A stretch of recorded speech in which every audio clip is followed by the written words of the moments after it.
So, well, the Hershey, or not Hershey, I always want to refer to it as Hershey, but the Pet Boarding and Daycare Expo in Vegas was so much fun.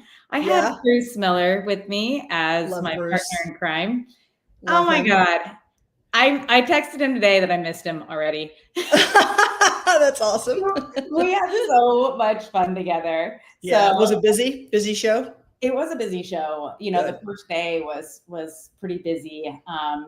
And then at least on the trade show floor, and then the second day is always a little lighter, but it was busy. Yeah. It was a lot of fun. And then of course, seeing all, the vendors that, we all Yes. become friends and go out. Yes. And, it's almost like I call it like a little high school reunion. Yeah, it kind of is. Yeah. But it's a little family and everybody knows one another because it's a small industry. It really is. Yes, So, it is. Yeah. Yeah. Get caught up on the gossip and things like that. So, but anyways, so, yeah, I guess we'll get started. We have some people. Yeah, let's do it. We've got some folks watching. Hello, everybody. Yeah. Welcome. Happy Wednesday. It's hump day. It's hump day. So, welcome to the Dog Gurus Live. Thank you for watching and listening. I'm Shantae Marquez, joined with Amber Burkhalter, and we are both Profit Network coaches at the Dog Gurus. So today we have a great topic. Actually, this is going to be a fun one for us, but we're going to talk about the art of training. Yes. Because there is an art to it, and there is a strategy to it, and there is a kind way to do it too. So, and a not so kind way to do it. Yes. So, yes. We'll jump into that a little bit more. But before we do that, write in the chat hello if you're listening live or watching live. We love to hear from you out there in the internet world. But I also, if you're going to write hello, I want to know what your role is, because I'm wondering if you are someone who's responsible for actually doing the training too. Yes. So just curious, but that would be cool if you could put that in there. Yep. So the Dog Gurus, we provide expert business guidance and coaching for pet care business owners, general managers, and staff out there. Now, we use comprehensive resources that are embedded with proven strategies built by pet care business owners. And I want to take a moment to talk about our new platform. Yes. It has kind of had a soft launch.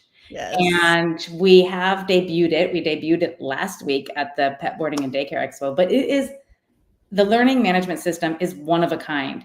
It's actually the first in the pet boarding and daycare world to be fueled by an AI companion. So now you might be wondering what's different from your AI companion as opposed to other AI.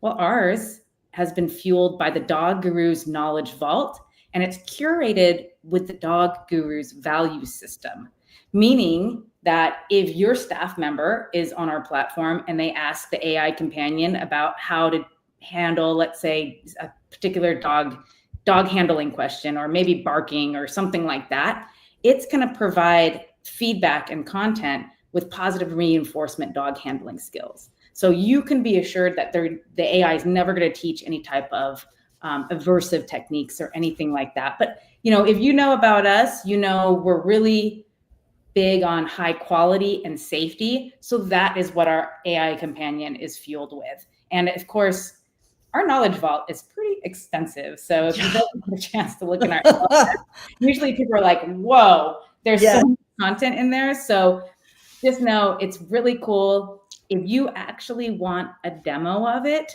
I would love to provide that for you. And I'm going to go ahead and put in this chat right here about it. And I know, Amber, I know there's stuff that I missed on it, but do you want to talk about how it's pulling out videos and things like that? So like you said, we have so much content, and very often the feedback has been like, whoa, there's so much here.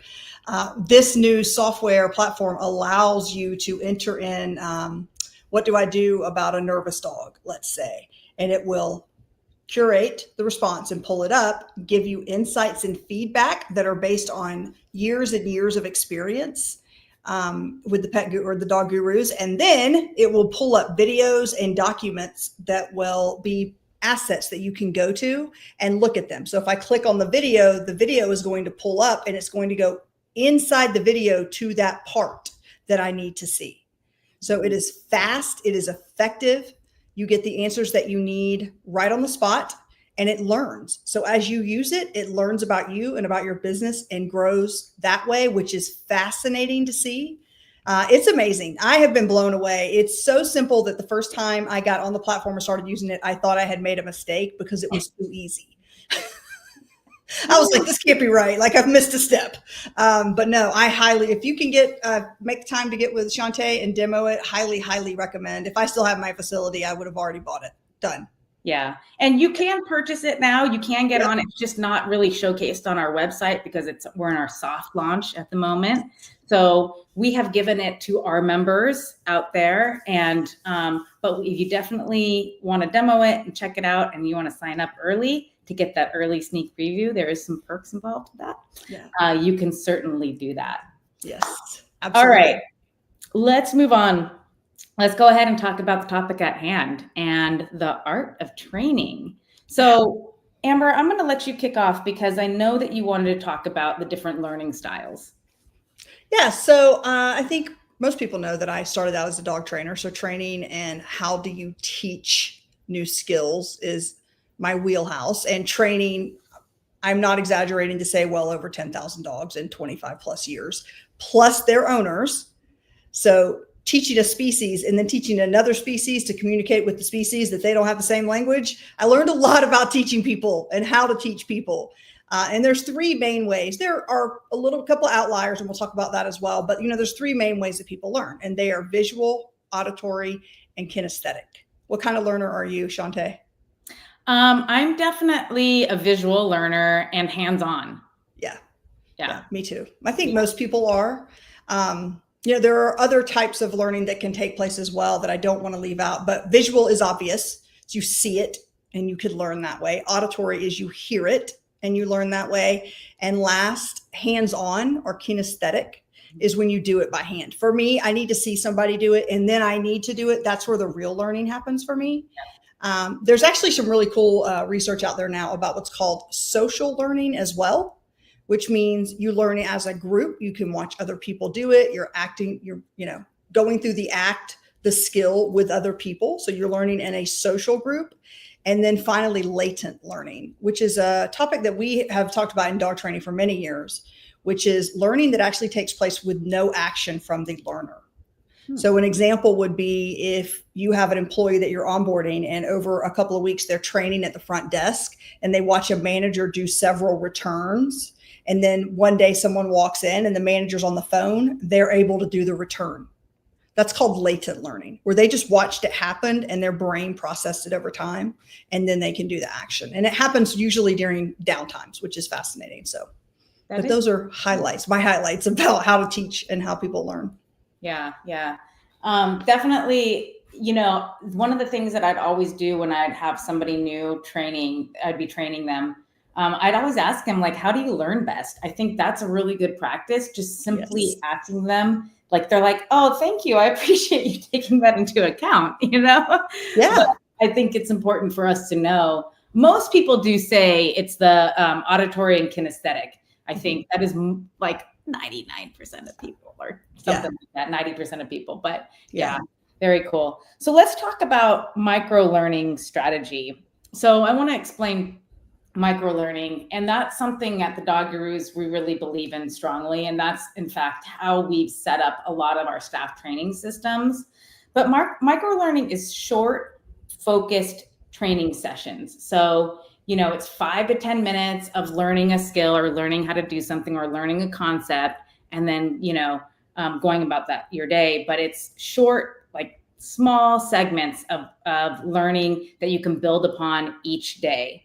And for my business, how I used it is I would usually schedule the new staff member with a half an hour of education per day within their shift. So that way we get it out of, either I try to do it in the beginning of the shift because I think whatever you're teaching them that day, they can go about their shift and either practice it or recognize it or whatever, but that's kind of how we used it that way. Sorry, my phone is going off. It's live, people. It's live. This is real life. But a couple things with the micro learning strategy. I know it's painful because I know sometimes that people, they just want to get somebody quickly. They don't have time to do this micro learning, and they just want to try to get them trained up as fast as possible because they need that help and they need the person there being able to do stuff. So I would say you can still do that, but pick and choose what you're going to focus on training them with quick and dirty. So like if you're, typically cleaning's like a huge part of the job, right? Yeah.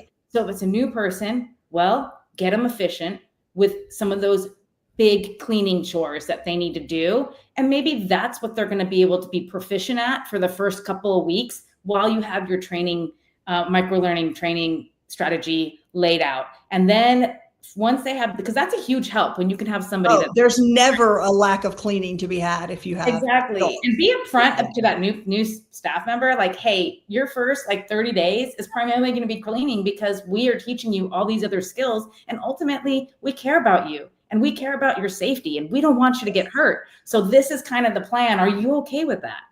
You know what I mean? Talk about fun with it. But if you do this type of strategy, it really does help avoid the new staff member being overwhelmed.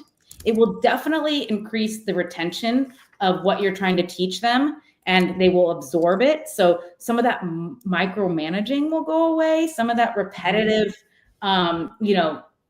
showing them how to do something, you still have to go ahead and review it with them, but it's going to really help in the long term. Your staff member will be so much better off. And, there's going to be higher retention too, I would say. Yeah, absolutely. Yeah. Did you end the day with anything? Usually like the morning, what would you do in the end? Yeah, my manager would always huddle up with them at the end of the day, absolutely. Go through, go over what they learned that day, but ask them if there's any questions, ask them how they're doing, checking in, making sure they're still feeling good about the job. Because just that little check-in point at the end of the day, every day while the new person is training, will save people from feeling like this job isn't for them. Like if they can talk to somebody about them or get that extra care, I think that's really helpful, don't you say? Absolutely, 100%. Being able to process what you've seen during the day and ask any questions that you may have, or I didn't really understand this. You're creating a relationship there, right? A relationship of support, which is what your staff needs through training them, number one, and number two, giving them a resource, someone to talk to, someone to, guide them. I don't want to say hold their hand because that's not what we're talking about. Just guide them. But yeah, first of the day, because most people are bright and bushy tailed, right? When they first get there, you work a 6-hour shift. And by the end of the shift, you're kind of like, especially if you're new to this profession, it can be a little overwhelming. So yeah, first and end for sure. Micro learning is a huge, in dog training, it's massive. We used to have these lessons that were like 45 minutes long where we would train a dog for 45 minutes. And now we know better. You do short spurts and they learn more, they have more fun, they're more engaged. Mm-hmm. People are the same way. Not that dogs and people are exactly the same, but we do all kind of learn the same way. So similarities, right? Lots of similarities in learning style. I mean, we talk about there's similarities with children and, Yeah, absolutely. So let's talk about timing, because this is something that I know that is a big concern for people when we talk to them about like training schedules and stuff. And they're like, so how long is it going to take to train somebody? Yeah. And, a lot of people, again, really want to get this done in a week, I think is like a lot of people's goal, but that's just really kind of setting up the staff member for failure. So again, I want to reiterate that you don't need to teach them everything they should need to know for the job in that first week, but what you need to teach them is enough that they can perform the task that you need them to do the following week and layer on that. Really what you need is a contributing staff member, right? You've hired them to contribute. And generally speaking, you can use them in ways that create, like you said, they create a safe space for the person coming in, create a safe space for the client, as well as the team that you have in place. For us, it always started with cleaning. because it is crucial too, right? There were always water dishes to clean. There was always dogs' food dishes to be picked up. There were always Kongs to be scrubbed. There was always something that could be cleaned. Laundry. Laundry is never ending, right? The laundry is never ending. Yeah. And you know, research shows that entry-level service roles need about 40 to 120 hours of structured training. And what do I mean by structured? That means it's planned out and there's a goal to the training. It's not like, hey, by the way, remember to do this. And oh, I'm just gonna dump all this stuff onto you. It's actually like a planned out, structured, you're giving them, instruction and showing them and things like that. So that's I something. was surprised when you sent me that stat. That actually surprised me. I didn't realize it was that long. I mean, I know what's best practices, but I was really surprised to hear that, 40 to 100, and that's entry level, right? So then you start to think about somebody who's maybe managing. Right. What does that training look like, right? You're going to start to layer up. So yeah. And a lot of us are hiring reactively. It's just sometimes it happens, right? Sometimes you need to do it. Sometimes you got to do it. I definitely have been a person to be reactive and just get a warm body in there. But I learned through time. Number one, I learned to always have like hiring, on my website. We're always hiring. We were always hiring. So you had a good source of candidates, ready to go. But once you get out of that hamster wheel, you'll realize how much better it is if you really take your time to hire and train the right person. The other thing that I wanted to say is the other stat is effective onboarding should last 30 to 90 days. And that's why we say there's a 90-day introductory period, because that really is typically for almost any job, no matter what level. Like the person needs 90 days of grace to kind of get a grasp of what the job is. Yes. Think of it that way.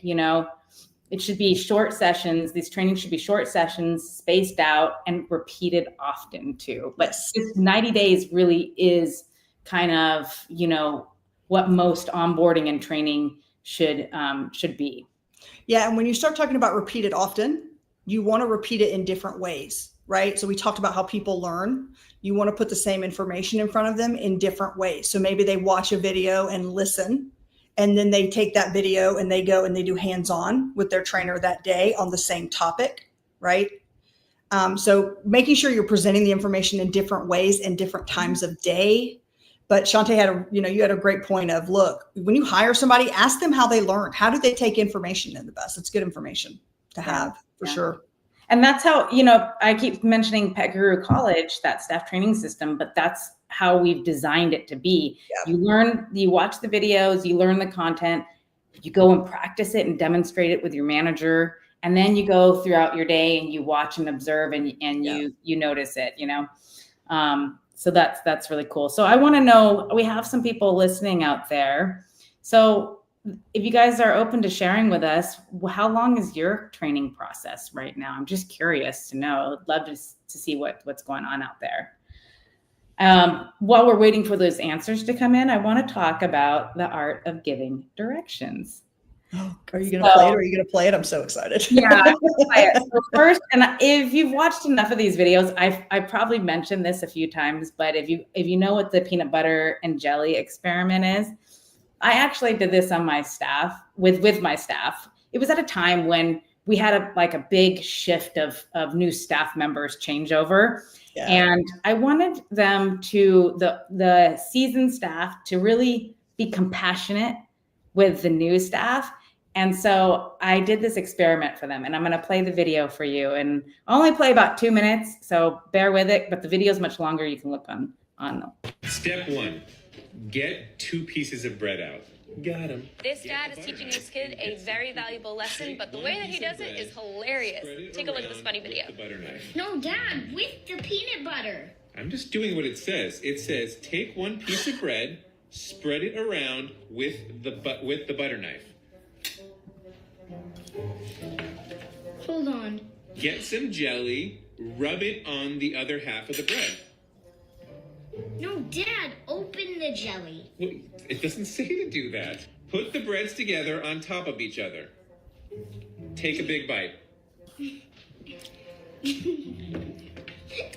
This doesn't taste like a peanut butter and jelly sandwich.